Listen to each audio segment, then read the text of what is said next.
अच्छी बात है। तो उसमें उसका अब 1/6 भाग पानी से भरा हुआ रहता है। जैसे मान लेते हैं इतना भाग है, ये है 1/5 भाग। मार्कर में एक डाल दिया, अच्छा 1/5 भाग पानी से भरा हुआ है, ठीक है। इसमें से क्या हुआ कि 8 लीटर पानी बेटा बाहर निकाल लिया। अब 8 लीटर पानी बाहर निकाल लिया तो अब इसका केवल और केवल 1/6 भाग पानी से भरा रह गया, 1/6 भाग। तो बोला गया पूरी टंकी की मात्रा का 40% कितना होगा। तो देखो इतना 1/5 था, यहां तक 1/6 है, तो ये जो बीच का गैप होगा ये 8 लीटर होना चाहिए। तो इसका मतलब है कि अगर पूरे 1/5 भाग में से 1/6 भाग को घटा देंगे तो बेटा 8 लीटर निकल के आना चाहिए। एलसीएम लेके आसानी से सॉल्व कर सकते हो, सब लोग समझदार हो बेटा। 30 ये आ जाएगा 6 - 5 बराबर का 8 लीटर। बेटा 1/30 बराबर का 8 लीटर, और 8 लीटर तो 1 बराबर कितना आ गया बोलो 240 लीटर। तो 1 बराबर 240 लीटर, तो ये टंकी की पूरी मात्रा आ गई। टंकी की पूरी मात्रा आ गई बेटा 240 लीटर। टंकी की पूरी मात्रा आ गई, पूरी मात्रा बेटा कितनी आ गई 240 लीटर आ गई है। 240 लीटर आ गई है, पर हमसे पूरी मात्रा पूछी नहीं थी। बोला था पूरी टंकी का 40%, तो पूरी मात्रा का 40% निकालोगे तो ऐसे ही तो निकालोगे बेटा, कितना आएगा 96 लीटर। यही आंसर है। क्वेश्चन नंबर 2 पे आ जाते हैं। 2, 3, 4 ये एक ही परिवार के हैं। 2, 3, 4 ध्यान दीजिएगा बेटा। सर इसको हटा दें। क्वेश्चन नंबर 2, 3, 4 ये एक ही परिवार के हैं। आइए देखते हैं कैसे।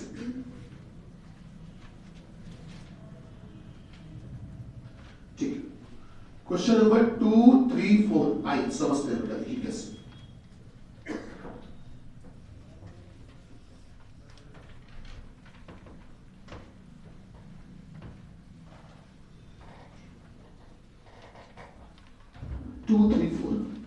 देखो बेटा क्या कहा गया, यदि किसी निश्चित कूट भाषा में स्टडी मेक्स पीपल परफेक्ट को ये लिखा जाता है। तो देखिए हमारी एक सलाह हमेशा से रहती है आपके लिए, पेपर देने जाइएगा तो जब पेपर स्टार्ट हो तो आप लोग को एक रफ शीट मिलती है A4 साइज का पेपर, आप उसमें ये ABCD जरूर लिख लिया करना, पहले से ही लिख लेना बेटा।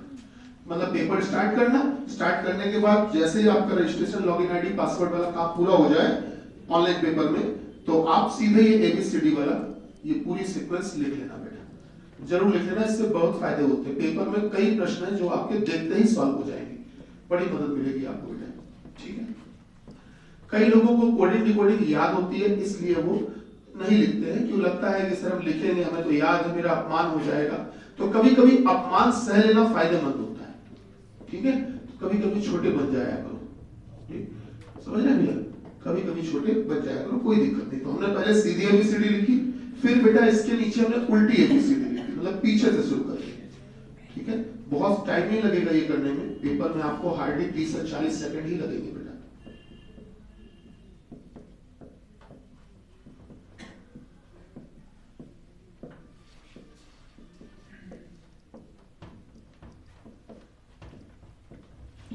ऊपर हमने क्या किया, नंबरिंग डाल दी।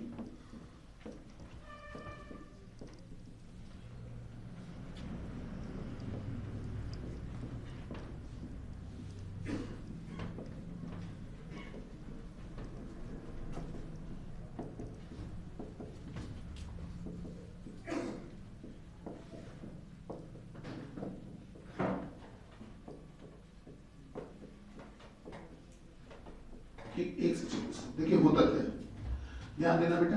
ये जो ऊपर वाली ABCD होती है सीधी ABCD, इसके लिए ये नंबर कहलाते हैं कोडिंग बेटा। जो ये सीधी ABCD होती है ऊपर वाली, उसके लिए नंबर जो ऊपर पड़े हैं वो कोडिंग कहलाते हैं। अगर कोई पूछेगा A की कोडिंग क्या होती है 1, B की कोडिंग 2, इसी तरह से H की कोडिंग 8, M की 13, N 14, W 23 कोडिंग होती है बेटा। नीचे वाली ABCD के लिए यही नंबर कहलाते हैं बेटा डी कोडिंग। नीचे वाली ABCD के लिए यही नंबर डी कोडिंग कहलाते हैं। इसमें स्टूडेंट कभी कभी क्या करते हैं, वो बेईमानी ये कर लेते हैं कि वो 2 बार लिखने से बचते हैं। तो वो A से लिखेंगे M तक, A से M तक, और इसी के नीचे N से Z तक पलटा देते हैं। अगर ये बताना होता तो हम खुद ना बता देते। तुम्हें लगता है कि तुमको पता होगा, गुरुजी को नहीं पता होगा, ऐसा भला हो सकता है। गुरुजी को भी ये सारे दांव पेच पता है, लेकिन फिर भी गुरुजी कह रहे हैं इनको मत इस्तेमाल किया करो, इनको अवॉइड किया करो। गुरुजी को भी इजोटी पता है, ऐसा नहीं कि गुरुजी को नहीं पता है। सबको पता है, लेकिन सबसे बड़ी चीज है कि अगर हम मना कर रहे हैं, अवॉइड करवा रहे हैं, तो इसके पीछे बहुत रीजन है बेटा, है ना। पेपर में अब ऐसे क्वेश्चन है जो आपको इससे मदद दे पाएंगे, ना कि इन सब चीजों से। भले ही आपको याद भी हो तब भी कोई बात नहीं। तो सरल शब्दों में समझिए बात को, ऊपर वाली वर्णमाला के लिए, ऊपर वाली एबीसीडी के लिए जो नंबर होते हैं ये कहलाते हैं कोडिंग, और नीचे वाली वर्णमाला के लिए यही नंबर कहलाते हैं बेटा डिकोडिंग। कोई कहता है क्यू की डिकोडिंग कितनी होती है, तो सर क्यू की डिकोडिंग होती है 10, एन की डिकोडिंग बेटा 13, एच की डिकोडिंग 19। चलिए ये बात भी समझ में आ गई। इसके अलावा क्या है, हर अक्षर के नीचे जो अक्षर लिखा है वो उसका विपरीत लिखा है, ऑपोजिट लिखा है। जैसे अगर आपसे कोई कहे सी का विपरीत क्या है, एक्स है, जी का विपरीत क्या है, टी है, ओ का विपरीत एल। हर अक्षर के नीचे उसका विपरीत अक्षर लिखा है, ऑपोजिट लेटर लिखा है। कार्यक्रम को शुरू करते हैं। आइए बात करते हैं सवाल की। क्वेश्चन नंबर 2 से 4 आइए देखते हैं बेटा। ठीक है, 2 से 4 में क्या कहा है सर? देखो बेटा 2 से 4 में ये कहा गया है कि इन अ सर्टेन कोड लैंग्वेज, किसी निश्चित कोड भाषा में स्टडी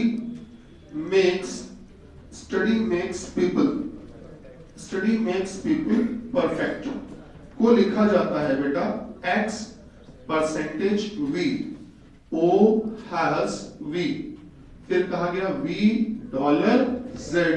और फिर कहा w5g, ये लिखा जाता है बेटा। ठीक है, फिर हमसे क्या कहा गया सर? फिर हमसे ये कहा गया सेक्शन बिकम्स फाइटर बेटा, फाइटर देयर को लिखा जाता है I%s, v has r बेटा, $v, very good, L5 sir v, शाबाश। फिर कहा गया पावर गिव्स बेटा, पावर गिव्स के बाद देम पोजीशन, हाँ वांटेड, कमांड, अच्छा कमांड बेटा, कमांड को लिखा जाता है बेटा M%L,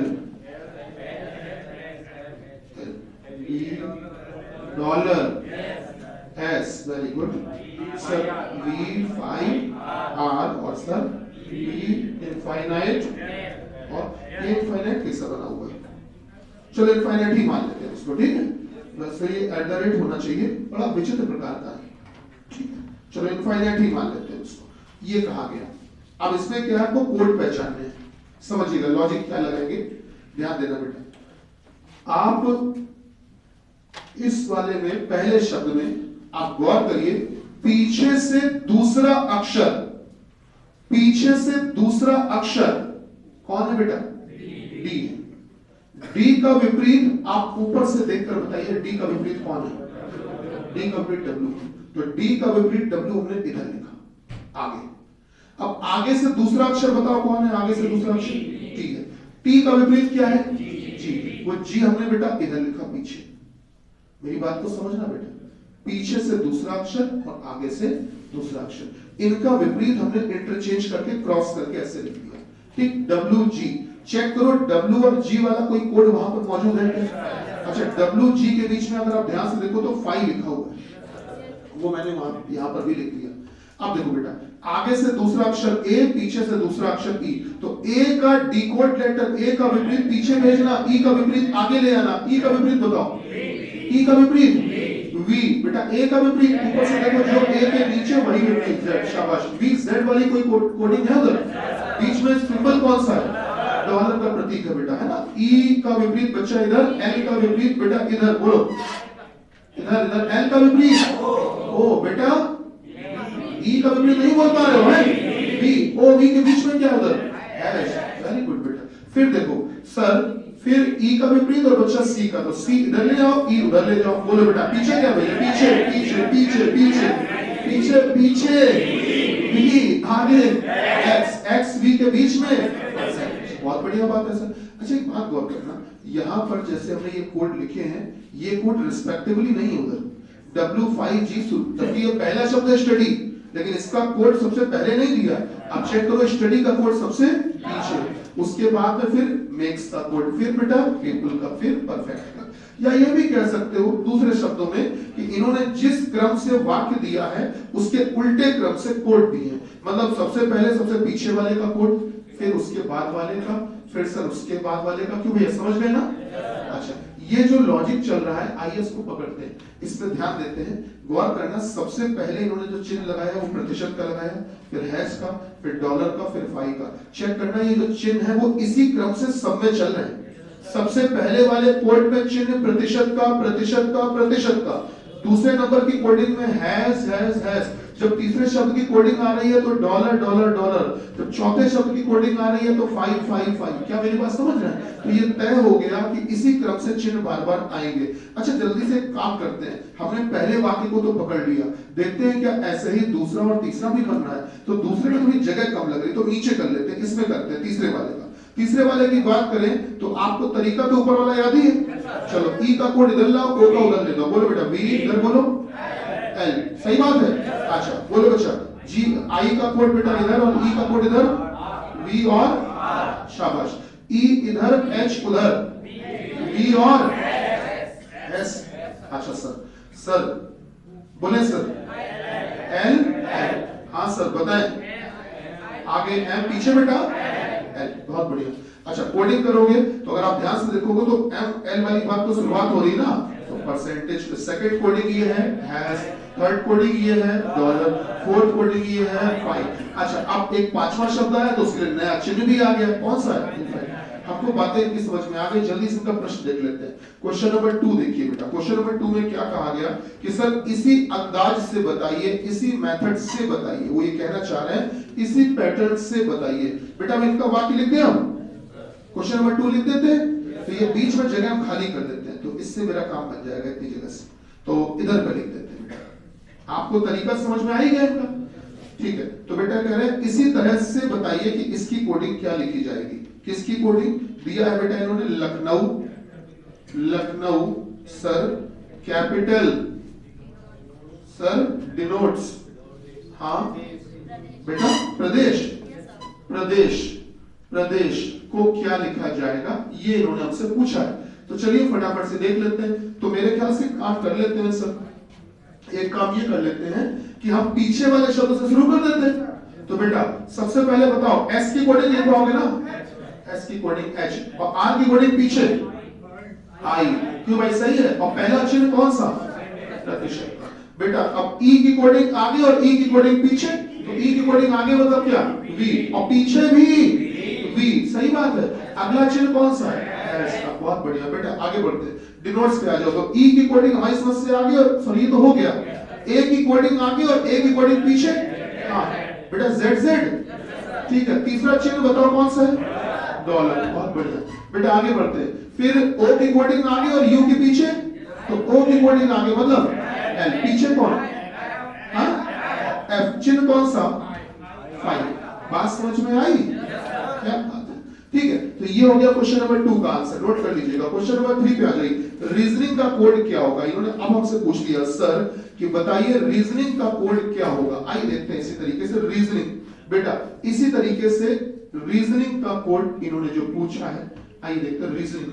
तो मेरे ख्याल से रीजनिंग के कोड के लिए अगर आप देखोगे तो आई आगे ई पीछे। जल्दी से आई का कोड, सॉरी एन। हाँ एन का बताओ, एन का बताओ, एम। ई का बताओ। अच्छा गौर करना, ये सबसे पहला शब्द है। अगले क्वेश्चन में अगर आओगे तो एक ही तो शब्द दिया है, तो एक ही शब्द दिया है तो मतलब पहला यही है। अगर इसके बाद एक शब्द और दे देते तो 2 शब्द हो जाते। मेरी बात समझ पा रहे हैं? तो ये एक ही तो शब्द दिया है, तो पहला शब्द, पहले शब्द की में चिन्ह कौन सा आता है? प्रतिशत। यही आंसर है बेटा, नोट कर लीजिए, एम प्रतिशत 20 आंसर है। चलिए आगे बढ़ते हैं नेक्स्ट क्वेश्चन में। सर कार्यक्रम को आगे बढ़ाते हैं। क्वेश्चन नंबर 2 3 हो गया, 4 देखते हैं। 4 को भी इसी पैटर्न से करना है बेटा। बच्चा 4 को भी इसी मेथड से। हाँ जी मतलब ये बात बिल्कुल सही है। ये बात तो हमने भी नोटिस नहीं की। सही बात है। समझे आप लोग क्या कह रहे हैं? समझ पा रहे? ये जो रीजनिंग शब्द है ये तो पहला शब्द होगा, और पहले शब्द की कोडिंग पहले थोड़ी ना आ रही है, वो तो पीछे जा रही है सर। अच्छा अभी दिक्कत लेकिन आ गई। दिक्कत क्या आ गई मैं बताता हूँ। ये कह नहीं सकते हैं कि रीजनिंग चौथे नंबर का शब्द है कि पांचवें का है। रीजनिंग चौथे नंबर का है, क्योंकि अगर आप नोटिस करेंगे तो पहले शब्द का कोड तो सबसे पीछे जाएगा, सबसे पीछे। तो सबसे पीछे वाला शब्द पांचवा है कि छठा है कि चौथा है, ये तय नहीं कर सकते कि इस वाक्य में कितने हैं। सही बात है ना? अच्छा, तो ऐसी स्थिति में फिर मेरे ख्याल से ऑप्शन पे ही आना पड़ेगा, क्योंकि अगर इस वाक्य में तीन शब्द हुए, तीन, तो फिर आप नोटिस करेंगे तो फिर तीसरे नंबर का चिन्ह कौन सा है? डॉलर, वो आ जाएगा। अगर दो शब्द हुए सर तो कौन आ जाएगा सर? हैश। अच्छा, एक बात और आ गई, इसमें एक जुगाड़ सोच सकते हैं हम लोग अगर बनाना चाहें तो। हम ये सोचे कि पहला शब्द भी यही है और आखिरी भी यही है, पहला भी यही आखिरी भी यही। तो अगर ऐसी स्थिति में देखोगे तो पीछे से ही शुरू करेंगे, और पीछे से ही शुरू करेंगे तो अगर देखा जाए तो पहला आखिरी दोनों यही है, तो मामला परसेंट पे आके खत्म हो जाएगा। बात को समझिएगा थोड़ा सा, कि अगर हम ये कहते हैं पहला और आखिरी दोनों शब्द यही है, इसके अलावा कोई शब्द ही नहीं, तो बेटा पहले से भी आगे से चलने पे भी पहला यही और पीछे से चलने पे भी पहला यही। तो ऐसी स्थिति में अगर आप देखोगे तो मेरे ख्याल से इस वाक्य में शब्द कितने बचे, अगर सही मायने में देखो, जैसे एक शब्द बचा, तो अगर एक केवल शब्द बचा तो एक शब्द का कोड जो होगा वो यही परसेंटेज हो जाएगा। यही बात समझ रहे? यही आखिरी बचेगा बेटा, क्योंकि चलते चलते चलते चलते जो आखिरी शब्द होता है, आखिरी शब्द, आखिरी मतलब सबसे पहला शब्द, पहले शब्द का कोड चिन्ह कौन सा आता है? परसेंटेज। ये जुगाड़ बनाया जा सकता है, इसको अगर हम अप्रोच में रखें तो माना जा सकता है। सही बात है जी, बताएं सर। क्या कह रहे हो? हाँ हाँ, याद आ गया, आगे बताओ। अरे मेरे भाई, आपको तरीका बता रहे थे कि किस तरह से ये चेक हो रहा है, किस तरह से कोड हो रहा है। हमने पहले वाक्य का चेक करके दिखा दिया, वैसे ही तीसरे वाक्य का भी हुआ है, वैसे ही दूसरे का भी हुआ होगा। उसको हमने इरेज भले ही कर दिया, लेकिन उसको बेटा इस तरीके से तुम निकाल पाओगे कि नहीं? वही तो हमने बोला था, नहीं समझ पाए कि हम अब या तो हम समय खराब करते हुए तीनों वाक्यों का एक एक करके कोड करके दिखाएं, समय लग जाएगा बेटा। हाँ, आना भी नहीं चाहिए। देखो कैसे बेटा, आगे से दूसरा शब्द थोड़ा स्पीड बढ़ाओ बेटा, है ना, और पीछे से दूसरा शब्द। एन का विपरीत क्या होता है? एम। ई का विपरीत बेटा वी। अभ्यास से सुनना। अब मेरी बात शायद आप सुन नहीं पाए थे उस समय। रीजनिंग एक वाक्य है, सभी लोग देखो, जिनको भी समझ में नहीं आया वो लोग देखो बेटा, अभी स्पष्ट हो जाएगा। अगर देखोगे तो रीजनिंग एक वाक्य है, पूरा वाक्य। इस वाक्य का सबसे आखिरी अक्षर कौन है? रीजनिंग, सॉरी, आखिरी शब्द। इस वाक्य इस वाक्य का सबसे आखिरी शब्द कौन है, ये बताओ। रीजनिंग। सबसे पहला शब्द कौन है? रीजनिंग। शब्द आर शब्द होता है, आर अक्षर होता है महाराज। हाँ, इस वाक्य का सबसे पहला शब्द भी रीजनिंग है और सबसे आखिरी शब्द भी रीजनिंग है। तो अगर आप बेटा कोडिंग लिखते हुए आओगे तो आप गौर करो, सबसे आखिरी में कोडिंग इसी की लिखी जाएगी और सबसे पहली कोडिंग भी इसी की है। तो अगर कहानी पहले ही शब्द पे खत्म हो गई तो इसका मतलब आप मुझको बताइए, आप पीछे से जब लिखते हुए चलते थे तो पीछे से लिखते हुए चलते थे तो सबसे आखिरी शब्द ये कहलाता है। बात समझ रहे हैं क्यों? क्योंकि जब आप कोड लिखते थे तो पीछे वाले का कोड पहले लिखते थे। याद आ रहा है कि नहीं आ रहा बेटा? पीछे वाले का कोड, प्रदेश का कोड क्या होता था? सॉरी, हाँ अब बताओ, प्रदेश का कोड क्या होता था? ये आगे वाला। फिर डिनोट्स का होता था, याद आ रहा है कि नहीं आ रहा? फिर किसका होता था? कैपिटल का। और फिर बेटा किसका होता था? लखनऊ का। तो लखनऊ का कोड अगर आपसे सबसे आखिरी में लिखा तो सबसे पहले शब्द का कोड ही तो सबसे आखिरी में लिखते थे बेटा। तो सबसे पहले शब्द का कोड सबसे आखिरी में लिखते थे, तो इसमें भी सबसे पहला शब्द यही है बेटा। मेरी बात समझ रहे हैं? इसी का कोड सबसे आखिरी में आएगा। तो आप पीछे से जब कोडिंग लिखते हुए आओगे तो पीछे से लिखोगे, फिर वही गड़बड़ कर दी हमने, फाइल लिख दिया इधर में। नहीं, ठीक है सुनो, क्योंकि अगर आप देखोगे तो शब्द तो एकमात्र रीजनिंग ही है, तो वही पहला है और वही आखिरी है। तो अगर आप ध्यान से देखो तो कहानी चलते चलते, अब 5 शब्द होते तो कहानी इनफाइनाइट से शुरू होती, 4 शब्द होते तो 5 से शुरू होती, अगर बेटा 3 शब्द होते तो डॉलर से शुरू होती। लेकिन यहाँ शब्द कितने हैं बेटा? केवल एक है रीजनिंग। तो रीजनिंग है तो उसका कोड केवल और केवल एक ही चिन्ह आएगा, वो कौन सा है बेटा? प्रतिशत। बात समझ रहे हैं? क्वेश्चन नंबर 4 में आ जाइए। देखो इसको भी समझो कैसे किया गया। भोपाल और हाँ, इसका कोड ये करना जो हमने बताया, प्रतिशत। Bhopal and Kanpur are friends, Bhopal and Kanpur are friends. आइए देखते हैं बेटा, Bhopal and Kanpur are friends, इसको कैसे लिखेंगे? ये देखो बेटा, Bhopal and Kanpur are friends, इसको कैसे लिखेंगे? आइए समझते हैं। देखिए पैटर्न यही रहेगा पूरा, है ना? पूरा पैटर्न बेटा यही रहेगा। भोपाल, सर क्या बोला गया हमसे sir? Bhopal and Kanpur are friends. Sir समझिएगा, सबसे पहले आप जब कोड लिखना शुरू करोगे तो मेरे ख्याल से फ्रेंड्स का लिखो, डी का विपरीत बताओ डब्ल्यू, बेटा आर का विपरीत आई। सबसे पहले इधर चिन्ह कौन सा होता था? प्रतिशत, याद आ रहा है? उसके बाद बेटा इस पे आ जाओ, पीछे से दूसरा अक्षर भी आर है और आगे से दूसरा अक्षर भी आर है, तो बेटा आई आई, क्यों भाई सही है? अच्छा इसके बाद देखो बेटा प्रतिशत के बाद अगला चिन्ह कौन सा आता था? हैश। बेटा फिर देखो पीछे से दूसरा अक्षर है यू, यू का बेटा विपरीत जल्दी से, हाँ सॉरी एफ, बहुत बढ़िया। उसके बाद में बेटा ए का विपरीत जेड, बताओ तीसरा चिन्ह कौन सा होता था? डॉलर। उसके बाद में बताओ बेटा पीछे से दूसरा अक्षर भी एन और आगे से दूसरा भी एन, तो क्या विपरीत एम एम आएगा? हाँ चिन्ह बताओ कौन सा? हाँ जी फाइव। उसके बाद में बेटा पीछे से दूसरा है ए, तो ए का विपरीत आगे आ जाएगा जेड और बेटा एच का विपरीत पीछे आई। हाँ अच्छा एच है, ओके सॉरी सॉरी, हाँ एस। हाँ बेटा अब बताओ जरा बीच में चिन्ह कौन सा? इनफिनिट है ना, याद है ना? 5 शब्दों के लिए 5वां चिन्ह यही तो होता था, तो ये वाली चीज आगे लिखनी चाहिए, वो जगह कम थी इसलिए मैंने नीचे लिख दी। ये इसका आंसर है। आइए क्वेश्चन नंबर 4 हो गया, 5 पे आते हैं बेटा। 4 नोट हो गया? चलिए 5 की बात करते हैं बेटा। 5 में क्या कहा गया देखिए सर, क्वेश्चन नंबर 5 देखिए सर, जल्दी नोट करो भैया। ये भोपाल एंड या बिगड़ गया, इसको कॉपी नोट कर लेना, शीट पे लिखा होगा ना सर? ठीक है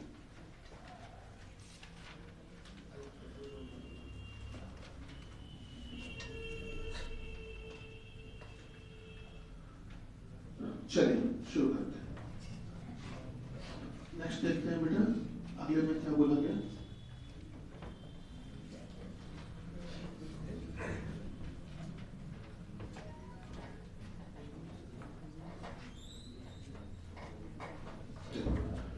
अगले में हमको एक इन्होंने मिसिंग नंबर का प्रश्न दिया है। एक बड़ा सा सर्कल बनाया है गोला, कुछ इस प्रकार से प्लस का साइन, बेटा ये एक स्क्वायर शेप बनाया है, वर्ग जिसे कह सकते हो।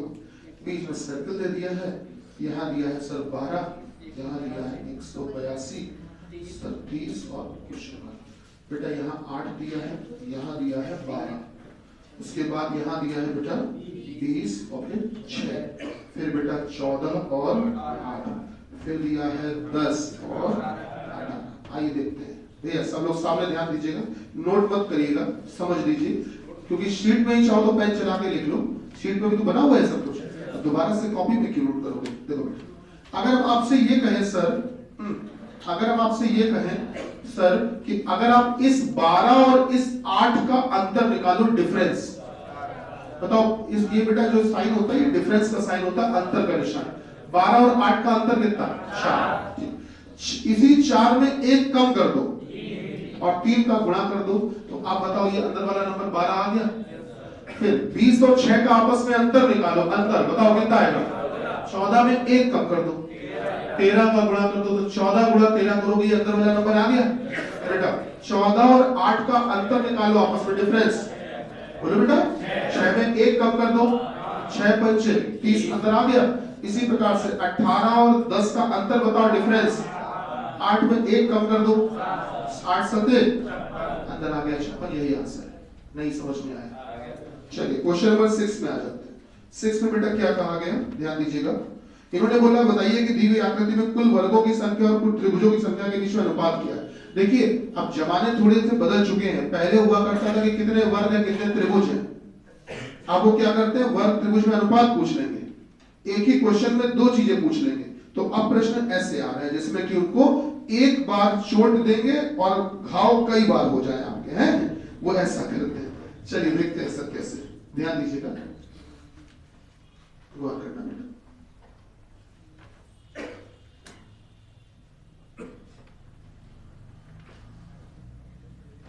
जैसे इन्होंने कुछ इस प्रकार से फिगर बनाया सर,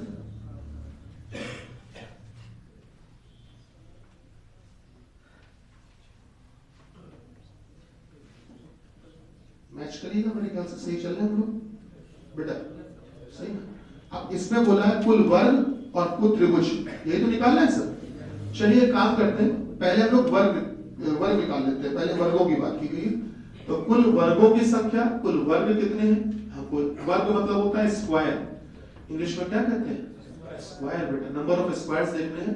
और भैया हमको त्रिभुज पता लगाना है, त्रिभुज मतलब ट्रायंगल्स, दोनों चीजें पता लगानी है सर, ठीक है। तो कुल वर्ग और कुल त्रिभुज आइए देखते हैं। तो सबसे पहले वर्ग पता करते हैं। देखो बेटा कैसे, सामने देखना सब लोग, समझो बेटा कैसे।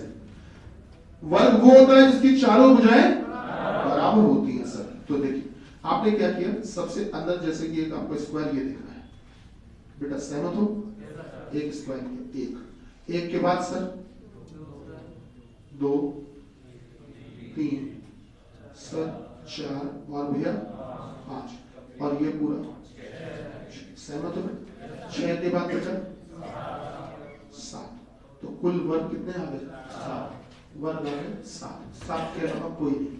अगर आप में से किसी के मन में एक विचार आ रहा है या ख्याल आ रहा है गुरुजी ये भी तो एक ले सकते थे यहाँ से यहाँ तक, सर यहाँ से देखो ये वर्ग नहीं है, क्या है ये, आयत रेक्टेंगल है सर। तो कुल मिला के वर्ग 7 ही आए। अब बात करते हैं त्रिभुज की, ट्रायंगल्स की, इनको थोड़ा सा ध्यान से देखना प्लीज सभी लोग। अब त्रिभुज गिनते समय आप करो क्या, सिमेट्री देख लो। यहाँ पर सिमेट्री मतलब होता है समरूपता।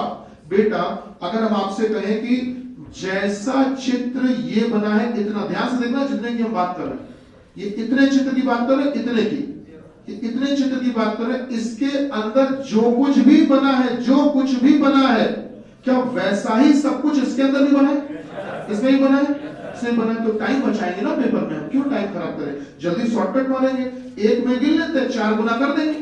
तो चलिए देखते हैं। तो बेटा इसमें त्रिभुज गिनो, त्रिभुज, तो त्रिभुज गिनना, पहले सिंगल वाले गिनो सर, 1 2 3, सही है। 3 के बाद सिंगल हो गए, अब पूरा ये 4, सही बात है। कितने त्रिभुज है, 4, सही बात। तो आपने कहा सर इसमें 4 आए तो 4 4 8 4 12 4 16, आपको पता है 16 त्रिभुज गिन चुके हो आप, 16 गिन चुके हो, टाइम बच गया अपना 16 के लिए। अब एक काम करते हैं, अब हम इस क्वाड्रेंट और इस क्वाड्रेंट दोनों चतुर्थांशों को मिलाकर अब गिनते हैं। तो ऐसे त्रिभुज जो इसके और इसके दोनों के अंदर से होकर गुजरे, दोनों के अंदर से मिलकर बने, बोलो बेटा, एक, सही है। एक के बाद बचा, बोलो सही, 2, सही बात है भाई। आपने कहा सर एक ये हो गया, एक ये हो गया, 2 के बाद में बेटा 3, बोलिए सहमत है, 3 क्लियर हो रहा है, 3 के बाद में बेटा 3 ही हुए मेरे ख्याल से, और नहीं मिलेंगे। तो 3 3 6 3 9 3 12, ये मुझे मैंने हाथ ऐसे किया, आप समझ पाए, है ना, 12 बेटा। अगर आप गौर करोगे तो इन दोनों से मिला के 3 बने थे, इन दोनों से मिला के भी 3, फिर इन दोनों से मिलाकर भी 3, फिर इनसे मिलाकर भी 3, बेटा 12 हो गए। 16 और 12 कितना होता है, 28 त्रिभुज हो चुके हैं बेटा। कितने हो गए, 28। अब 28 के बाद में और कोई त्रिभुज नहीं बनता है, ऐसा कोई त्रिभुज नहीं जो आपसे छूटा हो। तो बेटा कुल त्रिभुज कितने आ गए, 28। अनुपात निकालो जरा, यही आंसर है। पेपर में सिमेट्री से चला करो, है ना, समरूपता से। आइए बात करते हैं क्वेश्चन नंबर 7 8 और 9, इन तीनों की, ठीक है, इन तीनों की बात करते हैं। विचित्र प्रकार के सवाल। इसमें एक समीकरण दिया गया है और ये कहा है नीचे जो एक समीकरण है, इस समीकरण में अक्षरों की जगह पर नंबर लिखो, संख्या लिखो। इस समीकरण में बेटा अक्षरों के स्थान पर आपको नंबर लिखने हैं, संख्याएं लिखनी है। आइए देखते हैं कैसे। अक्षरों के स्थान पर बेटा नंबर लिखना है, आइए देखते हैं कैसे। इन्होंने एक समीकरण दिया है, इक्वेशन दिया है बेटा, QRA, फिर दिया है सर SKR। ये सब्सट्रैक्शन का समीकरण इक्वेशन है बेटा, घटाया गया इसमें और घटाकर आया है सर KHA। ध्यान रखना जोड़ने का समीकरण नहीं है, घटाने का समीकरण है, माइनस हुआ है, ठीक है। अब हम लोगों ने तो बचपन से लेकर अभी तक एक बात सीखी है, बचपन से अभी तक एक बात सीखी है कि अगर कभी भी जोड़ना पड़े या घटाना पड़े या गुणा करना पड़े या भाग करना पड़े, तो कभी भी अगर ये गणित के 4 निशान इस्तेमाल करने हो तो आपको संख्याओं का ही इस्तेमाल करना पड़ता है। संख्याओं में ही ये मैथमेटिकल ऑपरेशंस अप्लाई होते हैं। आप बता दीजिए, अगर 2 संख्याएं होंगी तभी तो उनको जोड़ पाओगे, 2 संख्याएं होंगी तभी तो घटा पाओगे बेटा। संख्याओं में इस्तेमाल हो सकता है। यहाँ पर इन्होंने अक्षर दे दिए, अब कह रहे हैं अक्षरों को घटाओ आपस में, तो सर अक्षर कभी घट ही नहीं सकते। मैथमेटिकल ऑपरेशंस के लिए, गणितीय संक्रियाओं के लिए संख्याओं का होना आवश्यक है। तो इसका मतलब है कि इन अक्षरों की जगह पर हमको संख्या लिखनी पड़ेगी बेटा। तो संख्या लिखनी पड़ेगी, तो एक काम करते हैं, हर अक्षर के साथ में एक हम डिब्बा बना देते हैं छोटा सा, और ये जो डिब्बा है इसमें हम नंबर लिख देंगे, नंबर। अब उससे तय हो जाएगा किस अक्षर के लिए कौन सा नंबर है। ठीक है, तो चलिए इनकी भाषा पढ़ लीजिए। क्या कहा गया नीचे दिए गए समीकरण में, प्रत्येक वर्ण, बेटा वर्ण का मतलब होता है अक्षर, प्रत्येक अक्षर एक अंक विशेष का परिचायक है। परिचायक को कहते हैं कोड, मतलब यहाँ पर हर एक अक्षर जो है वो किसी खास अंक का कोड है। हर एक लेटर, स्पेसिफिक लेटर किसी स्पेसिफिक डिजिट के कोड के रूप में यूज हुआ है बेटा। हर एक अक्षर किसी एक अंक का परिचायक है, कोड है, परंतु 1, 2, 6 तथा 9 का परिचायक कोई भी नहीं है। तो आपके पास में जो नेचुरल डिजिट्स होते हैं दुनिया में, वो केवल यही होते हैं बेटा। आप इन्हीं में से ही तो बंटवारा कर सकते हो। आपके पास यहाँ पर इतने ही अंक होते हैं और इन्हीं अंकों में से ही आपको कोई ना कोई अंक यहाँ लिखना है। लेकिन इन्होंने कहा कि देखो भाई, आप किसका किसका इस्तेमाल नहीं कर सकते हो, मना कर दिया है। किसका किसका, 1 हटा दो इसमें से, 2 मना कर दिया, 6 मना कर दिया और 9। अब हमारे पास में केवल इतने नंबर बचे हैं, इतने ही नंबरों को यहाँ भरना है।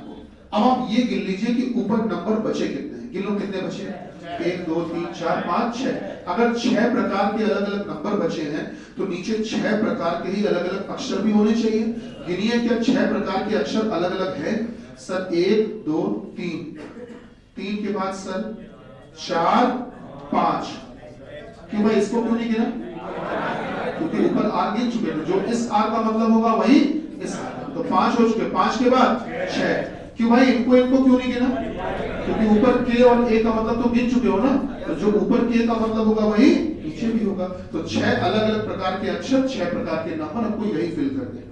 अब देखिए, आपको हम हमेशा से एक सलाह देते आए हैं कि आप सबसे पहले पता लगाया करिए किसका किसका, बताओ, 0 और 1 का। 0 और 1 का, 1 तो समाज से हट चुका है, तो कम से कम 0 तो है। और 0 का पता लगाते हैं बेटा। अगर आप ध्यान से देखो, गौर करना, ए में से आर को घटाया गया है, घटाया है। ए में से आर को घटाया गया और घटाकर भी नीचे ए आ गया। भैया ए में से आर को घटाया गया, सब्सट्रैक्ट किया गया, और घटाने के बाद भी नीचे ए बच गया। तो बताओ बेटा, अगर मैं आपसे कहूं 7 में से ऐसा क्या घटा दें कि नीचे 7 ही आ जाए? 0। क्या ये सरल चीज समझ में आई? इस आधार पर अब बता दो आर की वैल्यू कितनी, आर कंफर्म? सर आपने हमसे कह दिया सर आर की वैल्यू 0 डिसाइड कर दीजिए, हमने कर दी। कितना समझ में आया बेटा? आर की जगह 0 लिख दिया, ऊपर से 0 को हटा दो। अब यहाँ पर जबरदस्ती कुश्ती मत लड़ने लगना। पेपर में होता क्या है कि आप वहां पर मान सम्मान की लड़ाई लड़ने लग जाते हो। कई लोग एसएससी जीडी के पेपर में कम क्वेश्चन करके आ पाए। केवल मैं आपको बता रहा हूँ कारण क्या है, एकमात्र कारण है। जब पेपर देने बैठे तो रीजनिंग जब आई, तो रीजनिंग में कुछ प्रश्न ऐसे थे जो आपको लगता था कि आप कर लोगे, लेकिन सॉल्व करते समय वो थोड़ा सा परेशान कर रहे थे, नहीं क्लियर हो पा रहे थे। तो आपने क्या किया, आपके अंदर से एक आवाज आई, अपने अंदर से आपने खुद आवाज अपने आप को दी, अच्छा हमसे नहीं हो पाएगा सवाल, हमसे, इतनी इनकी हिम्मत, ये सवाल भला हमारे सामने मुकाबला कर रहा है। विश्वास मानना, ये शब्द आते हैं आपके अंदर से और आप वहां पर लड़ाई झगड़े ईगो के में आ जाते हो, और ईगो के चक्कर में आप वहां पर सवाल को हराने के पीछे पड़ जाते हो। बेटा वहां पर आप लड़ाई नहीं ना करने का, पेपर क्वालिफाई करने का। एक समझदार कैंडिडेट वो होता है जिसको क्वेश्चन करने से ज्यादा ये पता होना चाहिए क्वेश्चन छोड़ा कैसे जाता है। जिस दिन तुम्हारे अंदर क्वेश्चन छोड़ने की स्किल आ गई तो पेपर क्वालिफाई कर लोगे। मेरी बात सुनने में बड़ी इलॉजिकल लग रही होगी, लेकिन हमेशा ध्यान रखना, जो लोग एक अच्छा स्कोर अचीव करते हैं, पेपर क्वालिफाई करते हैं, उनको क्वेश्चन छोड़ने की कला आ जाती है। वो अपने दिमाग को बिल्कुल फ्री रखते हैं, कूल रखते हैं, जैसे कोई क्वेश्चन नहीं है, छोड़ो यार, कहाँ टेंशन लेना है इसका। और तुमने अगर उस क्वेश्चन को छोड़ने के बाद उसका दर्द दिमाग में बैठा लिया, उसकी पीड़ा, अरे क्वेश्चन छूट गया हमसे, बताओ, तो भाई साहब विश्वास मानना, अगर तुमने दर्द बैठा लिया तो अगर तुम्हें कोई क्वेश्चन नहीं आया तो उसके बाद वाला भी नहीं आएगा। और अगर लगातार तुम्हें 2 क्वेश्चन नहीं आए तो भाई साहब तीसरा मजा लेके आ जाए। जब क्वेश्चन छूटना शुरू होते हैं ना तो विक्रम से होते हैं सर, ये केवल इसलिए क्योंकि वहां पर आप क्वेश्चन को या पेपर को दिल से जोड़ लेते हो, आप वहां पर मान सम्मान में आ जाते हो। कभी नहीं करना। क्वेश्चन पेपर को क्वालिफाई करने गए हो ना, ठीक है, नहीं आया कोई बात नहीं, छोड़ो आगे बढ़ो नेक्स्ट। कुल मिलाकर दिमाग को बिल्कुल एक काम रखना है, आपको एक नॉर्मल वे में रखना है। चलिए ये बात यहाँ भी काम आएगी। कैसे? हमारे पास बाकी अक्षरों के नंबर नहीं पता है तो हम ऐसे अगर रख के देखेंगे और 4 रख ले इधर, 3 रख ले इधर, 5 इधर, तो बहुत टाइम लग जाएगा। तो आइए हम कुछ मदद लेते हैं प्रश्नों से, देखिए क्या कहीं मदद हमको की गई है। तो अगर आप गौर करेंगे तो जैसे आप क्वेश्चन नंबर 7, 8, 9 में से कोई ऐसा क्वेश्चन ढूंढो, कोई ऐसा क्वेश्चन ढूंढो जिसमें आपको क्वेश्चन में कोड दिए गए हो और ऑप्शन में नंबर दिए गए हो। क्वेश्चन में कोड और ऑप्शन में नंबर। आप बताओ कौन सा क्वेश्चन है ऐसा? क्वेश्चन नंबर 8 की अगर बात करो बेटा तो क्वेश्चन नंबर 8 में ऊपर कोड दिए हैं। क्या क्या दिए हैं? KQRS। वो ये कह रहे हैं कि ये चारों कोड किस विकल्प के लिए ठीक है। तो पहला विकल्प है 5730। दूसरा विकल्प आपको दिया है बच्चा, वो दिया हुआ है 5607।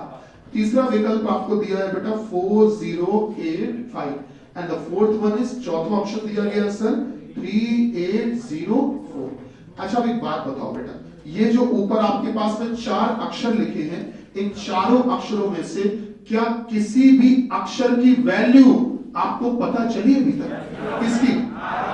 क्या पता चली? तो मतलब R की जगह 0 आना चाहिए। तो जहां पे R है वहां 0 आना चाहिए, सॉरी 0 आना चाहिए। तो R की जगह पर अगर 0 आना चाहिए, इसका मतलब हम ऑप्शन में से उस ऑप्शन को ढूंढेंगे जिसमें इस जगह पर 0 लिखा हो। चेक करो, पहले ऑप्शन में तो यहाँ 3 लिखा है, बेकार है बेटा। अब देखो ये भी बेकार है। कुल मिला के आंसर या तो दूसरा होगा या चौथा। अब हम आपको कुछ याद दिलाना चाहेंगे। आपको इन्होंने कुछ नंबरों का इस्तेमाल मना किया था, याद करो कौन कौन से नंबरों का इस्तेमाल मना किया था? 1, 2, 6, 9। तो मतलब 1, 2, 6, 9 का इस्तेमाल आप नहीं कर सकते हो। तो इसमें 0 तो सही जगह पे आ रहा है, लेकिन सर इस ऑप्शन में 6 कहां से आ गए? याद है 6 मना था, 6 मना था, इसलिए बेटा ये ऑप्शन तो हो ही नहीं सकता। सर फाइनल हो गया कि आंसर हमारा यही वाला सही है। मतलब 3 आ गया इस जगह पर रिस्पेक्टिवली, क्रमशः 8 आ गया बेटा इस जगह पे, और सर इसके बाद में 4 आ गया इस जगह पर बेटा। 3, 8, 0, 4 ये हमको पता चल गया। अब फटाफट से रख लेते हैं। सर K की जगह 3 रखना है, मैंने K की जगह 3 रख दिया। ये भी K है, यहाँ भी 3 रख दिया। Q की जगह 8 रखना है बेटा, 8 रख दिया, ठीक है। और सर S की जगह 4, S की जगह 4 बेटा। अगर आप ध्यान से देखो तो ऊपर जो नंबर थे उन नंबरों की अगर बात करें बेटा, उन नंबरों की बात करें तो इनमें से क्या क्या यूज कर चुके हो? 3 हटाओ, 4 हटाओ और 8 हटाओ बेटा। इसके बाद में क्या क्या बचा? 5 और 7 बेटा। अगर आप देखोगे तो हाँ भैया 0 में से 3 जाएगा क्या? सोच के बताओ। 0 में 3 नहीं जाएगा, घटाना ही तो है। बगल से 1 उधार ले लो। सर 10 में से 3 गया, कंफर्म है? पक्का है ना? अच्छा 10 में से 3 गया, बचा 7, 7 को भी हटा दो। एक बात बताओ, जब 10 में से 3 घटा दिया होगा तो क्या अभी भी यहाँ 8 बचा रहेगा कि 7? 7 में से 4 गया, बिल्कुल सही लिखा है। अच्छा मतलब क्या? केवल 5 जो बच गया वो बची हुई जगह पे लिख दो। अपना समीकरण अब कंप्लीट हो गया। एक्चुअल में जो आपको इक्वेशन दिया था वो उन्होंने कोड के फॉर्म में दिया था, हम लोगों ने उसको डिकोड कर लिया, तोड़ लिया, पता कर लिया। सर 805 में घटाया गया था। सर कितना घटाया गया था? सर 430 को घटाना तो आप सबको भी आता है। 5 में 0 गया, बचा 5, 10 में 3 गया, बचा 7 और 7 में 4 गया, कितना बचा? 3। ये बेटा आंसर है अपना, ठीक है। अब इसकी मदद से फटाफट से क्वेश्चन नंबर 7 देखते हैं। 7 में इन्होंने क्या पूछ लिया? 7 में इन्होंने जोड़ पूछ लिया। कह रहे हैं कि बताइए कि जोड़ने पर क्या आएगा। क्या क्या जोड़ना है जरा देखो। KSQ में बेटा क्या जोड़ना है? SRA। आओ बच्चा जोड़ लेते हैं। पहले तो वैल्यू तो बताओ हमको, पहले मान तो बताओ। K का मान जल्दी बोलो। हाँ जी 3, S का मान 4, Q का 5, 8। ओके सर S का मान 4, सर R का 0, सर A का 5। बेटा जोड़ डालो फटाफट। 8, 5 तेरह का 3, 80 लगा 1, 5 और 0 5। सही चल रहे हैं? 4, 3, 7। लेकिन सर नंबर तो चाहिए ही नहीं थे। आपको पता है आंसर कोड के रूप में चाहिए। अब 7, 5, 3 के कोड आप हमको बताओगे। 7 का कोड बताओ H, 5 का कोड बोलो A, ओके 3 का K, बेटा H A K चेक करो, ऑप्शन तो दिए नहीं, आंसर आगे लिखा है ना समीकरण में क्वेश्चन मार्क के स्थानों पर क्या कोड आएंगे, कोड बता दे, तो कोड आएंगे H A K। आइए बात करते हैं क्वेश्चन नंबर 9 की। 9 में कहा गया QA इंटू S का मान क्या होगा, और गुणनफल जो बताना है वो कोड में बताना है, कोड में पढ़िए लिखा होगा बेटा, गुणनफल किसमें बताना है, कोड में सर। तो चलिए प्रोडक्ट करना है, गुणा करना है और गुणनफल बताना है सिर्फ कोड में। आइए देखते हैं।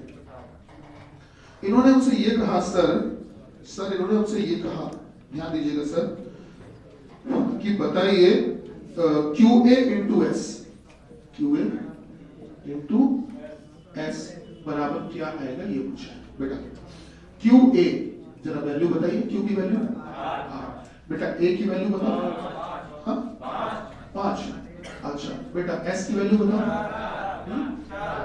4, ओके 85 गुणे 4 करके बताओ कितना होता है, 340 बेटा, 340 आ रहा है, 340 के कोड हमको चाहिए, 3 का K और 4 का हाँ जी S सर, 0 का K S R, ये है फाइनल आंसर। ठीक है, चलिए आगे बढ़ते हैं। क्वेश्चन नंबर सर 10 11 12, 10 11 देखते हैं पहले। सिंबॉलिक रिलेशनशिप क्या कहा गया, पढ़िएगा। अच्छा, जो निर्देश है उनको बड़े ध्यान से पढ़ना, निर्देश बहुत ध्यान से पढ़ना, इनमें आपसे शायद गलती हो सकती है। पढ़िए क्वेश्चन नंबर 10 से 11 तक के निर्देश क्या दिए। यदि A प्लस B का अर्थ है कि A B का भाई है, अगले में दिया A माइनस B का अर्थ है कि B A की माता है। कभी सीधा रिलेशन बता रहे हैं तो कभी उल्टा बता रहे हैं। फिर A इंटू B का अर्थ दिया कि A B की बहन है, फिर A डिवाइडेड बाई B का अर्थ दिया कि B A का पिता है। ठीक है, तो चलिए इन बातों को हमने समझ लिया। तो बताइए, अब नीचे इन्होंने समीकरण दिया, आइए समीकरण को देखते हैं बेटा, समीकरण को देखते हैं, समीकरण में क्या कहा गया, आइए देखते हैं।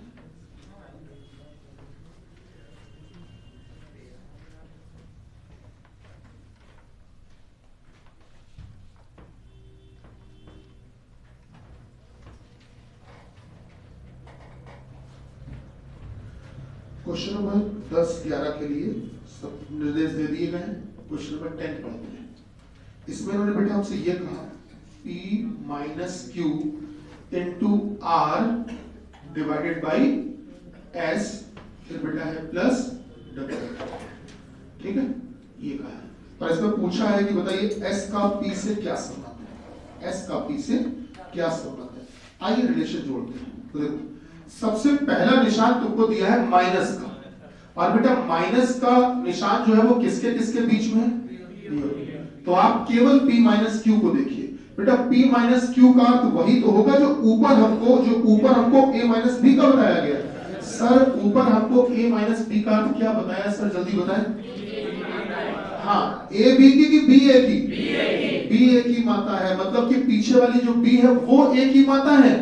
अगर B A की माता है तो अगर आप उससे तुलना कर दो तो बताओ B के स्थान पे नीचे Q आ चुका है, A के स्थान पे P आ चुका है, तो अगर B A की माता है तो अब की बार Q P की माता होगी, तो Q P की माता होगी। तो ठीक है सर, मैंने एक काम किया, मैंने इस तरह से लिख दिया, एक Q लिखा और ऐसे लिख दिया Q माता है P की, तो हमने इस तरह से लिख दिया Q is the mother of P। अच्छा, एक और बात ध्यान रखनी है बेटा, ये जो रिलेशन दिया जाता है, रिश्ता, जैसे माता बोला गया, तो जो रिश्ता दिया जाता है वो उसके लिए बोला जाता है जिसकी तरफ ये तीर का निशान है। बेटा ये तीर का निशान, ये एरो, ये तीर का निशान जिसकी तरफ होता है, ये रिश्ता उसी के लिए बोला जाता है। मतलब यहाँ जो माता बोला है वो क्यू को बोला है।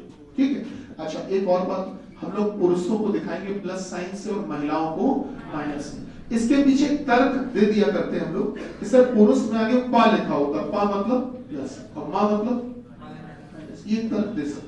तो बेटा बोला गया P माइनस Q का अर्थ है कि Q P की माता है। चलिए आगे पढ़ते हैं। अगला निशान है बेटा गुणे का, मल्टीप्लाई का, और जो गुणे का निशान है वो बेटा किसके किसके बीच में है, Q होगा। तो Q गुणे R, Q गुणे R, Q गुणे R, केवल इतने को देखो, Q गुणे R का अर्थ वही होगा जो ऊपर हमको A गुणे B का दिया है। बेटा A गुणे B का अर्थ ऊपर क्या दिया है, A B की बहन है, मतलब ये आगे वाली जो A है, ये A is the sister of B, A B की बहन है। तो अगर A B की बहन है तो अब की बार बताओ Q R की बहन होगी, तो सर Q R की बहन होगी। तो हमने इस तरह से कुछ बना दिया, Q जो है वो बहन है R की। सर हमने इस तरह से कह दिया Q जो है वो R की बहन है, बहन यहाँ Q को बोला गया।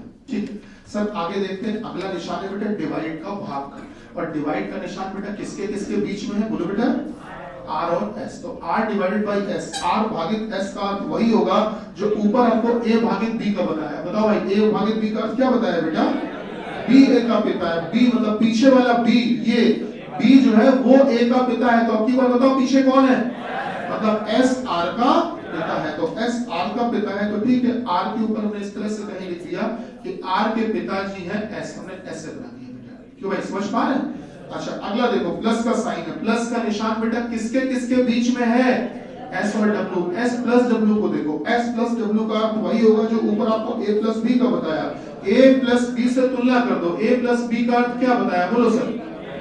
हाँ जी, A B का भाई है। तो अगर A B का भाई है तो अब की बार बताओ A की जगह कौन आ गया, तो S W का भाई है। तो ठीक है सर, S W का भाई है, इस बात को भी हमने बना दिया। S जो है वो W का भाई है, हमने इस तरह से बना दिया, S है W का भाई। भैया क्लियर हो गया, S W का भाई है। ठीक है, अब आप ध्यान दो, यहाँ पर भाई किसको बोला है, S को। तो बीइंग अ ब्रदर, एक भाई होने के कारण ये प्लस होगा, पुरुष होगा। बेटा पिता भी तो है, इसलिए भी पुरुष। अच्छा बहन यहाँ किसको बोला है, Q को, महिला को। सही बात है, ठीक। अभी भी आपको बेटा R का जेंडर नहीं पता और P का जेंडर नहीं पता। क्यों नहीं पता उसका कारण समझो। अगर R की बहन Q है तो क्या Q का भाई R होगा क्या, जरूरी नहीं है सर। एक भाई की भी बहन हो सकती है और एक बहन की भी तो बहन हो सकती है सर। एक लड़की के भी पिता हो सकते हैं और एक लड़के के भी पिता हो सकते हैं। R का जेंडर प्लस भी हो सकता है और माइनस भी। इसी तरह से P मतलब एक लड़का भी हो सकता है और P एक लड़की भी हो सकती है। लड़के की भी माता और लड़की की भी माता, दोनों की माता होती है। लड़के पुत्र की भी माता होती है, पुत्री की भी माता होती है। चलिए हमने रिलेशन तो बना दिया, पूछा क्या गया, बताइए S का P से क्या संबंध है। बेटा बोला गया है S का P से क्या संबंध है। तो एक बात हमेशा ध्यान रखना, मैंने ये बात आपको पहले भी बताई, आज मैं रिपीट कर रहा हूं। जैसे एक बात कही गई है S का P से क्या संबंध है, कभी कभी वो पूछ सकते हैं आपसे कि S से P का क्या संबंध है। कभी ये भी पूछ सकते हैं आपसे, ये भी पूछ सकते हैं बेटा, कभी ये भी पूछ सकते हैं S और P में क्या संबंध है। बेटा ये तीनों प्रश्न अलग अलग हैं। जल्दबाजी में देखोगे तो आपको लगेगा तीनों प्रश्न सेम है, सर तीनों अलग अलग है और तीनों के आंसर भी अलग अलग है। S का P से क्या संबंध है, S से P का क्या संबंध है, S और P में क्या संबंध है। तो देखिए हमेशा ध्यान रखना, जिसके साथ में बेटा से लिखा होता है, से, उसका रिश्ता कभी नहीं बताया जाता, कभी नहीं बताया जाता।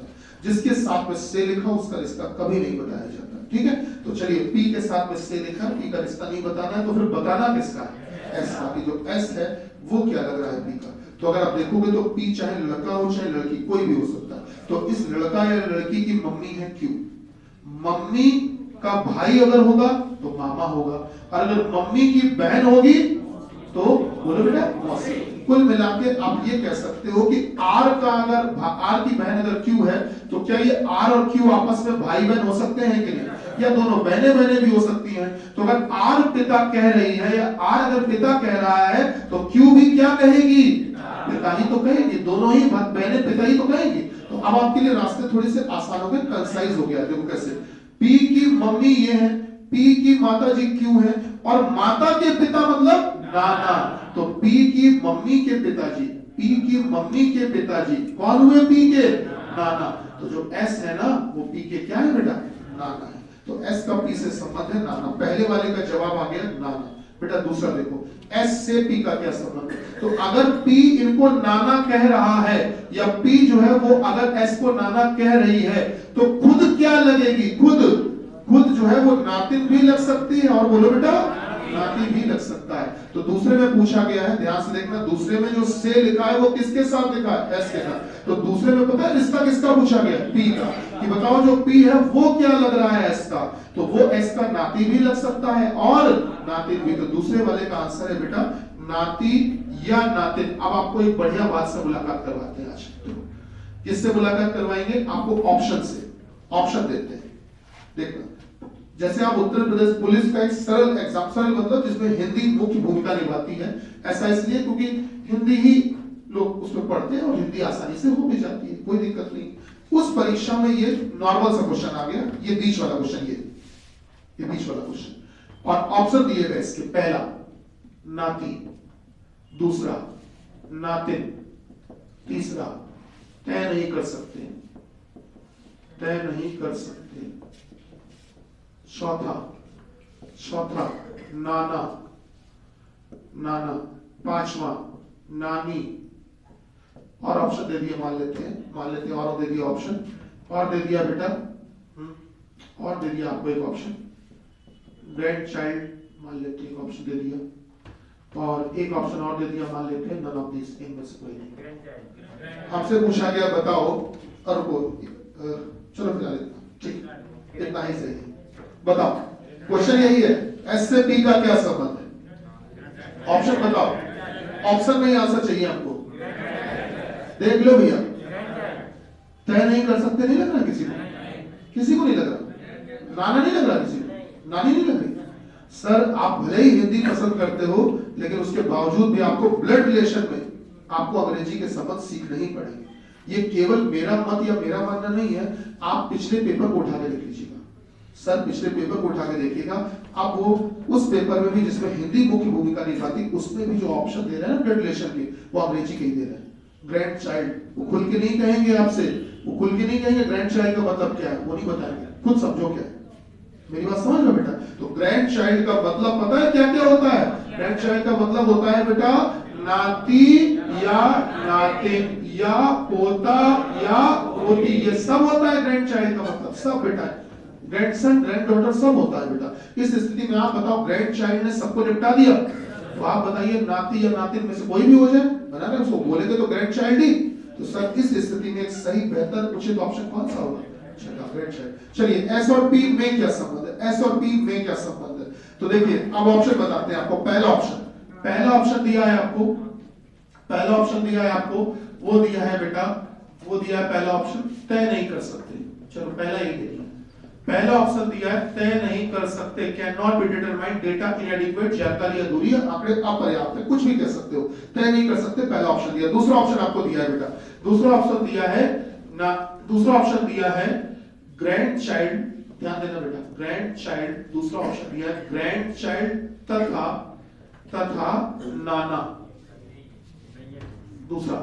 तीसरा ऑप्शन दिया है ग्रैंड चाइल्ड नाना, लग नहीं रहेगा, लग रहा है ना? तीसरा ऑप्शन दिया है पिता पुत्र, पिता तथा पुत्र बेटा। और चौथा ऑप्शन दिया है बेटा, वो दिया है नाना तथा नानी, नाना तथा नानी है, नानी। और पांचवा ऑप्शन दिया है सर, पांचवा ऑप्शन दिया है बेटा नाना तथा ग्रैंड चाइल्ड है। अरे फर्क क्या है? जो ये लिखा वही ऊपर लिखा है, तुम ऊपर काहे नहीं बता रहे हो, इतना नीचे तक आ रहे हो, बताओ। अरे ऊपर दिया तो है ग्रैंड चाइल्ड तथा नाना, तुम लोग कहां पांचवें तक आ रहे हो? सर आंसर है पांचवा, मालूम है सर। रिस्पेक्टेबली इतनी छोटी छोटी चीजें पेपर में नोटिस की जाती है, गौर करना क्यों बेटा। यहाँ देखो पहले नाम किसका बोला है, बाद में किसका बोला, पी का। जिसका नाम पहले बोला, रिश्ता भी तो पहले उसी का बताओगे। तो पहले आपको एस का बताना, तो बताओ एस क्या लग रहा है? नाना, नाना। और पी क्या लग रहा है? Grand child. तो जिसका नाम पहले उसका रिश्ता भी पहले, तो नाना तथा ग्रैंड चाइल्ड ये रिश्ता है। क्या मेरी बात समझ रहे हैं? अगर बेटा नाना तथा ग्रैंड चाइल्ड ये ऑप्शन में ना दिया होता, हाँ तब हम काम चला लेते, तब हम काम चला लेते किसके साथ? ग्रैंड चाइल्ड, तब हम कॉम्प्रोमाइज कर लेते, समझौता कर लेते। लेकिन अगर बेटा दोनों दिए तो इनमें से ज्यादा उचित कौन होगा? नाना तथा ग्रैंड चाइल्ड। क्लियर हो ना? चलिए बात को आगे बढ़ाएं। क्वेश्चन नंबर 11 हमसे चीख करके हाँ बिल्कुल कह सकते हैं, हाँ बिल्कुल हो जाएगा, कोई दिक्कत नहीं, सही बिल्कुल कह सकते हैं। हाँ क्या? देवती, दोहती, देवती, पोती, नातिन, नातिन, नातिन। जैसे एक शब्द आपने हिंदी में और सुना होगा सहोदर, सहोदर को अंग्रेजी में क्या कहते हैं? सिबलिंग, सगे भाई या बहन। कैसे मतलब समझ नहीं पाए? अच्छा गड़बड़ हो गया मामला, अब सब गड़बड़ हो गया, पता नहीं। क्वेश्चन नंबर 2 का है ना सर ये? हाँ, पूछा गया एस से पी का क्या संबंध है। पी बेटा नाती भी लग सकता है, नातिन भी लग सकती है, दोनों लग सकती है। बेटा हमारे लिए ज्यादा बेहतर रहेगा क्या नहीं कर सकते। हाँ, अब और बस अपने आप को फंसाने की कोशिश करते हैं। हमने मान लेते हैं ये भी हटा सर, और अभी भी देखना आपको दोनों दिख रहे हैं नाती नातिन, लेकिन हम लगा नहीं सकते, मजबूरी है। हम लगाएंगे नन ऑफ 20 और मान लेते हैं नन ऑफ 20 भी हट गया होता, थोड़ी देर के लिए मान लेते, ऐसा होगा नहीं वैसे कभी भी, लेकिन बाय द वे अगर हट जाता है। अब आप एक बात समझ रहे हो सर कि नाती और नातिन दोनों ही दे रखे, दोनों ही दे रखे। तो बेटा वैसी स्थिति में नाती भी सही है, नातिन भी सही है, तो दोनों में जो पहले है आप उसको लगाएंगे। और एक बहुत इंटरेस्टिंग बात बताने जा रहे हैं आपको, अब ध्यान से सुनना।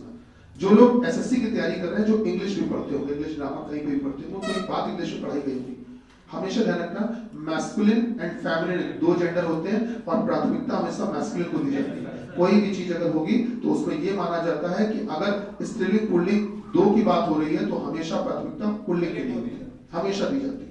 क्या पढ़ाया गया ग्राफ? कुछ वर्ड के लिए उनको दी जाती है।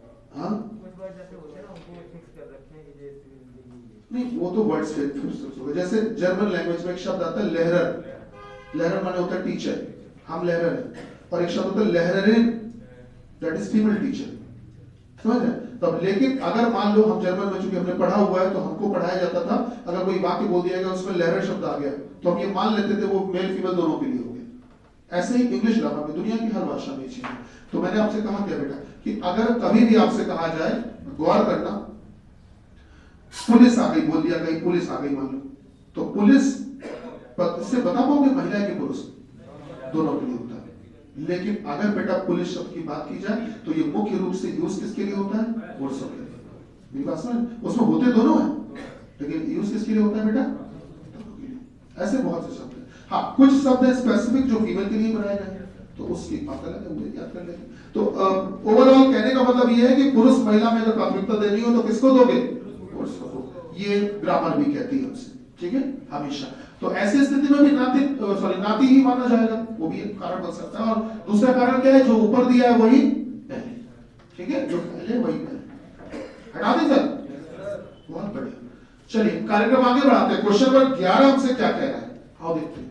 11 ब्लड रिलेशन का बहुत सामान्य सा क्वेश्चन है, बहुत सरल सा क्वेश्चन है और इसी निर्देश पर आधारित है। जो निर्देश आपको ऊपर दिए गए थे बेटा उसी पर आधारित है ब्लड रिलेशन का, वो सामान्य सा क्वेश्चन। आइए देखते हैं कैसे ब्लड रिलेशन का। बेटा देखो क्या कहा गया, B प्लस A, बोला क्या गया बेटा, B plus A into H, फिर बेटा minus R divided by Q। आइए देखते हैं। सबसे पहले प्लस का निशान बेटा किसके किसके बीच में? B plus A। जल्दी बता दो बेटा B प्लस A का अर्थ क्या होगा? ऊपर से देख के बताओ। तुम लोग पता है यहाँ कंफ्यूज हो सकते हो शायद, क्योंकि ऊपर A प्लस B का अर्थ क्या दिया है बताओ? ऊपर A B का भाई है, मतलब आगे वाला भाई है। तो ये बताओ आपकी बार यहाँ आगे कौन है? B। तो जो आगे है सर वो भाई होगा, मतलब जो B है ना वो किसका भाई होगा? A का। B is the brother of A, B A का भाई है। चलो बेटा अगला निशान गुणे का है, A गुणे H। A गुणे H का मतलब वही होगा जो ऊपर A गुणे B का था। A गुणे B का मतलब क्या था? A B की बहन है। तो अब की बात A H की बहन होगी sir. A is the sister of H, A H की बहन है। H माइनस R का मतलब बेटा वही होगा जो ऊपर A माइनस B का था। A माइनस B का मतलब बताओ ऊपर B A की माता है, मतलब पीछे वाली। तो B A की माता है तो अब की बार R H की माता है, R H की माता है। सर आगे पढ़िए, R डिवाइडेड बाई Q का अर्थ क्या है बताओ बेटा? ऐसे बोलोगे। A डिवाइडेड बाई B का अर्थ क्या था? हाँ, B A का पिता है तो आपकी बात Q R का पिता है, तो Q R का पिता है। अच्छा ठीक है, शुरू करते हैं। यहाँ पर अगर आप ध्यान से देखोगे तो भाई किसको कहा है? भाई B को, भाई B को कहा है। जिसकी तरफ ये एरो लगा होता है उसी के रिलेशन बोला होता है। भाई B को कहा है तो प्लस। बेटा बहन किसको बोला है? A। सही है। माता किसको बोला है? R को, माइनस। पिता किसको बोला है? Q को, प्लस। बेटा समझो यहाँ पर H की बहन A है और A का भाई B है, तो क्या तीनों भाई बहन हुए? तीनों भाई बहन हुए। तो अगर H की कोई माता जी है तो तीनों ही बच्चों की माता जी होगी, तीनों ही बच्चों की माता जी होगी। और तीनों बच्चों की माता जी है और माता के पिताजी मतलब क्या हुए? नाना। तो इसका मतलब जो Q है वो तीनों ही बच्चों के नाना कहलाएंगे। क्वेश्चन क्या था? 20 से Q किस प्रकार संबंधित है? B से बेटा B से Q किस प्रकार संबंधित है? यहाँ पर से किसके साथ लिखा है? B के बारे में नहीं बताना है सर, किसके बारे में बताना? Q के बारे में। जो Q है ना वो क्या लग रहा है? नाना, यही आंसर है बेटा। आइए बात करते हैं क्वेश्चन नंबर 12 की। किसी का आंसर आया? क्या आया? 200 के अलावा नहीं आया किसी का? 176 और बेटा 200 और 200 के अलावा किसी का आया हो? 210 बढ़िया, शाबाश। और बताएं कोई सर? 205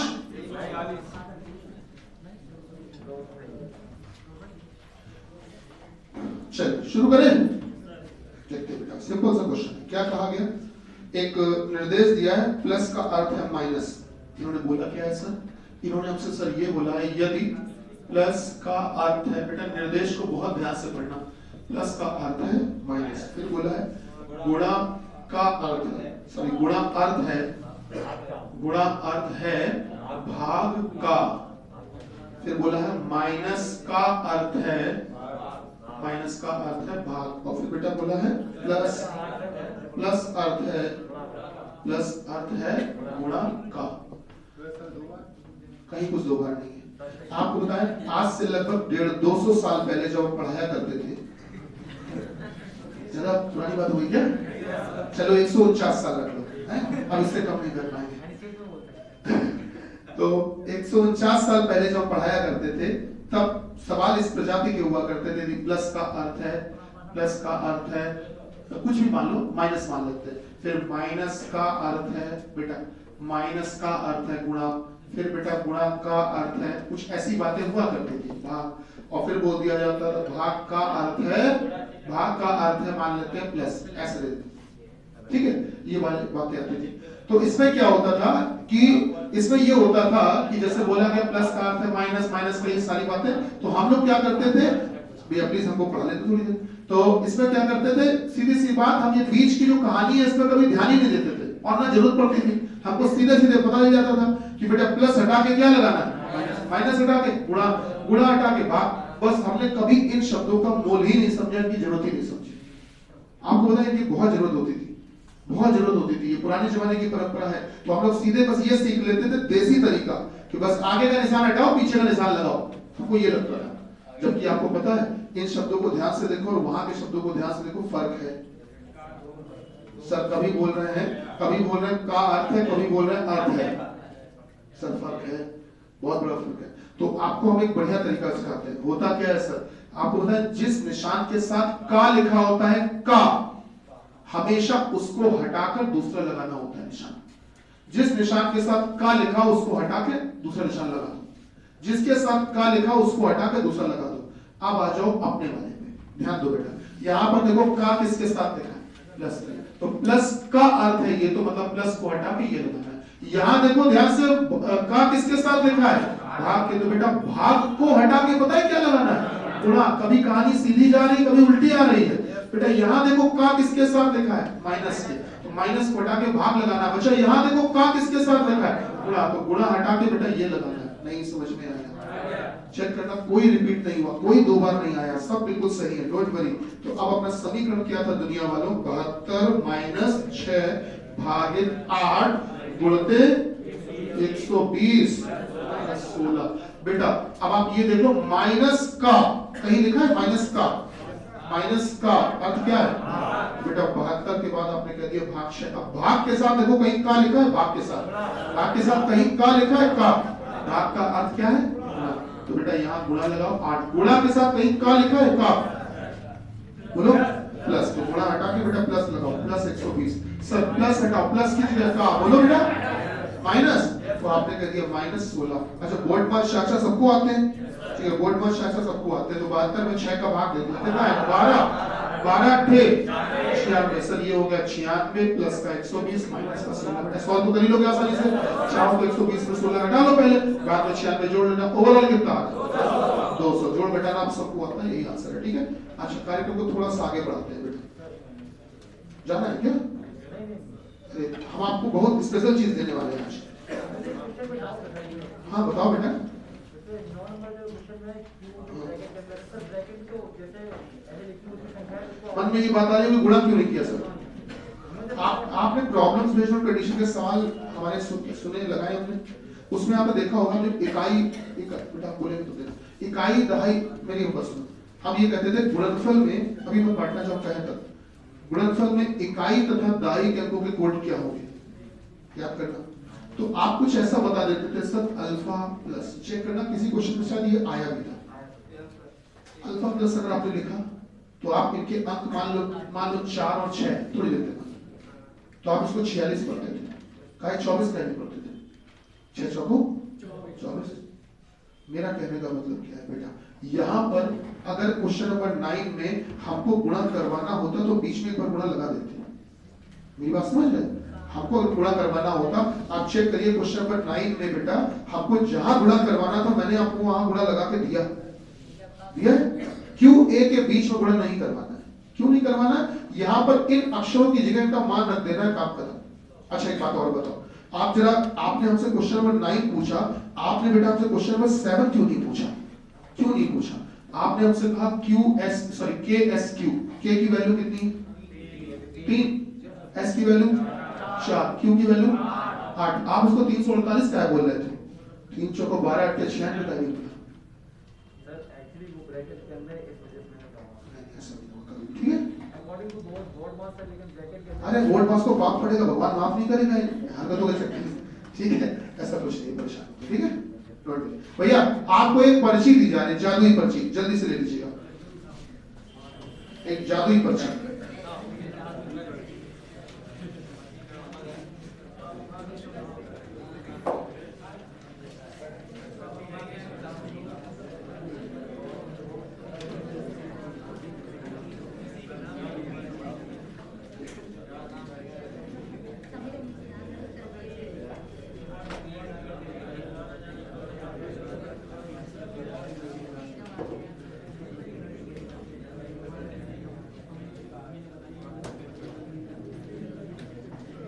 बांटो बेटा जल्दी से।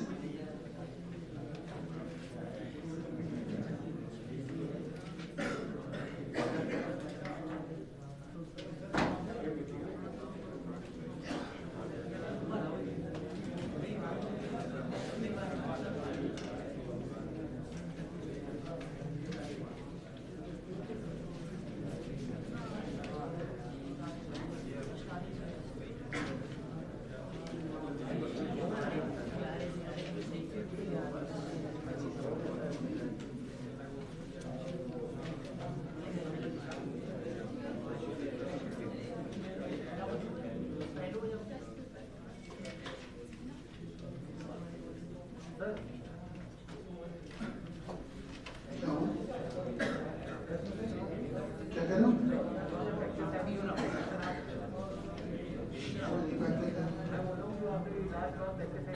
हाँ हाँ मुझे मालूम है, मुझे मालूम है, मुझे मालूम है। हाँ जरा पर्ची आपको दी, जरा दिमाग लगाओ, आपको 5 मिनट का समय दिया गया, हो गए? क्या बात है, बाकी लोग जिनको आज पहली बार पर्ची मिली जल्दी उठाओ।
इस तरह के सवाल देखे होंगे आपने पेपरों में, मिल गया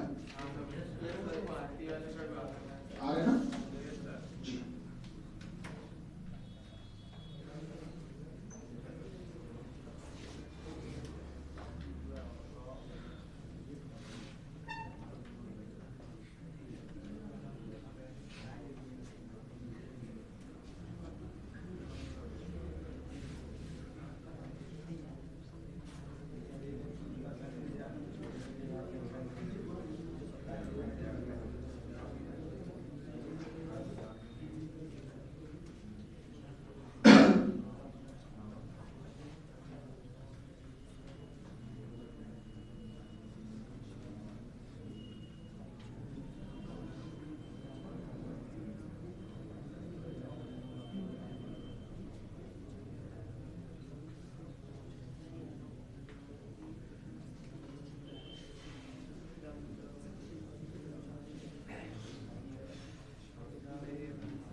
तीसरा, क्वेश्चन नंबर 2 का चौथा, क्वेश्चन नंबर 3 का चौथा। आजा बेटा। देखिए एक बात और, जैसा इसमें लॉजिक लग रहा, ये नहीं कि इस तरह के सभी क्वेश्चन में यही लॉजिक लगेगा, ऐसा कोई जरूरी नहीं। सब में अलग अलग लॉजिक लगते रहते हैं, सब में अलग अलग मेथड को अप्रोच लगाते रहते हैं, ठीक है। आप डिपेंड करता है पेपर में उन्होंने किस अप्रोच से क्वेश्चन को दिया है, वो इंपॉर्टेंट बात है। कोई आवश्यक नहीं जैसा लॉजिक इसमें लग रहा है वैसे ही सब में लगेगा। जैसे आपको क्वेश्चन नंबर 6 में क्या दिया है, ध्यान देना बेटा। 6 में इन्होंने आपको संख्याओं का एक ग्रुप दिया है, समूह। क्वेश्चन नंबर 6 में जैसे कि 4, 9, 16। बेटा फिर क्या दिया है, 25, 49। अगर कुछ ये सोचें कि 4 को हम ये कह सकते हैं बेटा 2 का स्क्वायर, 9 को 3 का, 16 को 4 का स्क्वायर, 2 का स्क्वायर, 3 का स्क्वायर, 4 का, 2, 3, 4 क्रम से आगे बढ़ रहे हैं। 5 का स्क्वायर, 6 का स्क्वायर और क्रम से बढ़ रहे हैं, सही बात।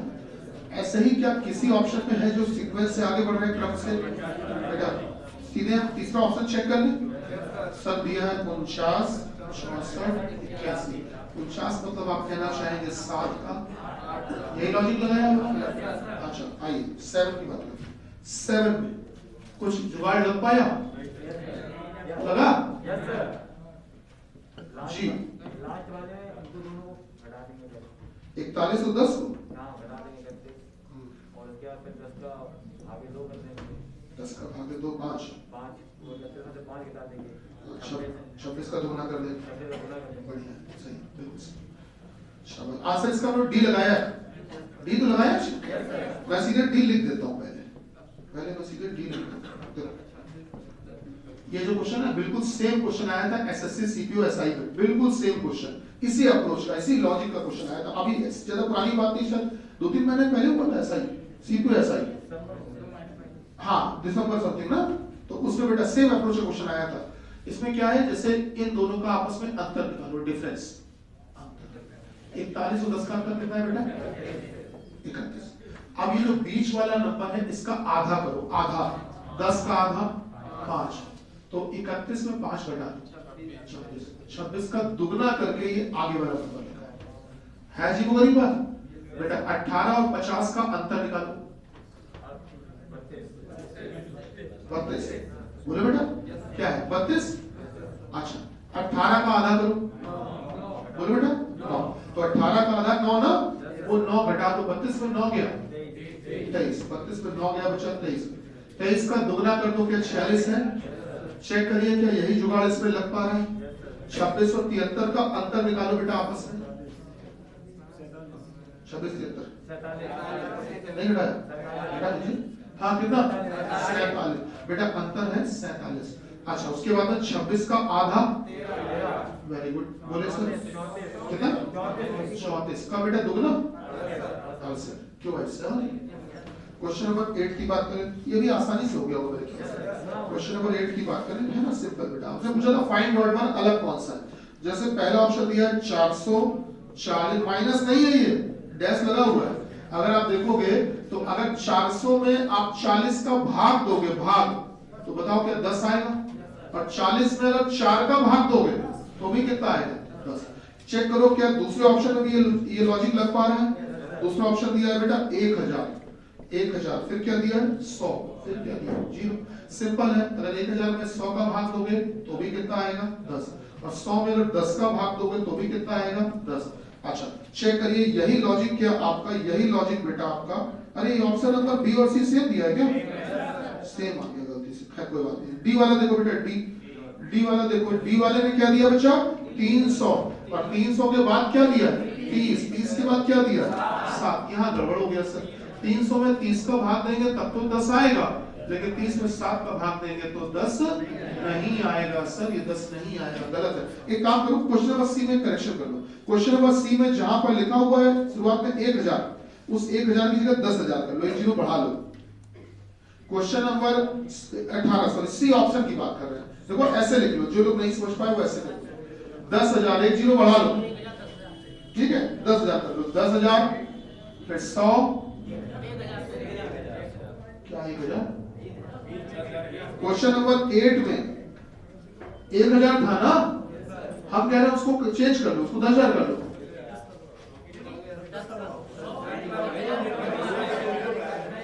अच्छा सेम रखना है क्या? अच्छा आंसर तो डी मिल चुका हम लोगों को। ठीक है ठीक है ठीक है, एक काम करते हैं, एक काम कर लेते हैं, इसको हम कर लेते हैं 4,400 और 4, आप सही है? हो जाएगा, कोई दिक्कत नहीं। अच्छा आंसर डी मिल चुका, हम इसको सी को जबरदस्ती बना देते हैं, कोई फायदा नहीं बेटा। तो इसको 4,000 कर लो, इसको 400 कर लो, इसको 40 कर लो, आप सही है बेटा? है ना? क्वेश्चन नंबर 8 में जो सी ऑप्शन है उसको ये बताओ, हो गया? चलिए मिलते हैं फिर हम लोग अगली क्लास में फिर नए प्रश्नों के साथ। Okay thank you so much. Bharat माता के लिए कुछ प्रश्न रह गए वो मैं अगले क्लास में करवा दूंगा, ठीक है? जब फिर